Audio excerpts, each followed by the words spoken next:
Here's a detail you may have missed in the Not Yours to Save music video.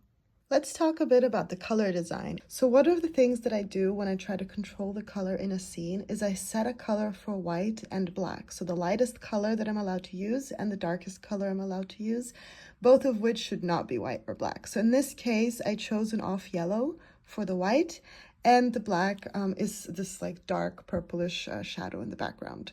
But I chose those colors also for a more symbolic reason, because you know I love my symbols. So yellow is a color often used in a lot of classic literature also to show something that used to be white, used to be pure, and now has faded while still holding on to the purity. You can even see that in her eyes, even those are yellow. So there is no white in the scene.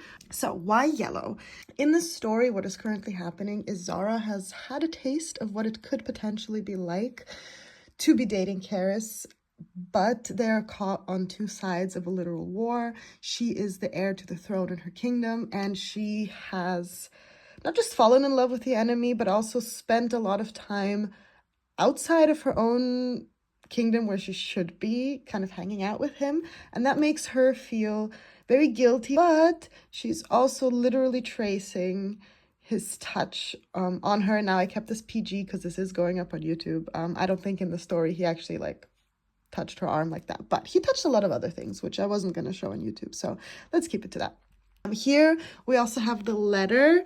If you see the initials on that letter, no spoilers. So when I was deciding what colors to use for the scene, I immediately thought of yellow because it's something that shows that she was pure and innocent before she met him, but now everything that she has known has gotten like this kind of murky taint to it because nothing is the same without him. Now there is also, this is going to be such a far reach, you guys, please bear with me. So I wrote my thesis on Crime and Punishment something like 10 years ago when I graduated school. And there is a part where there is a woman called Miss Havisham who has this room where everything is yellow because she got stood up at her wedding, right? So she's even wearing, or she's got her white wedding gown, and she's got all the white flowers, even the wedding cake, and it's all just standing in a room archived, and it's all turned yellow. And that kind of shows that she's still holding on, like she's not ready to let go of what she had lost at that point. And that's also something that I'm trying to show here, is that Zara is not ready to let go of Karis, even though it comes with a lot of guilt and a lot of feelings that are tearing her down. She just does not want to give him up, and here she is daydreaming about him. Yeah, so that's all of the thoughts that went into this literal like 2-second animation.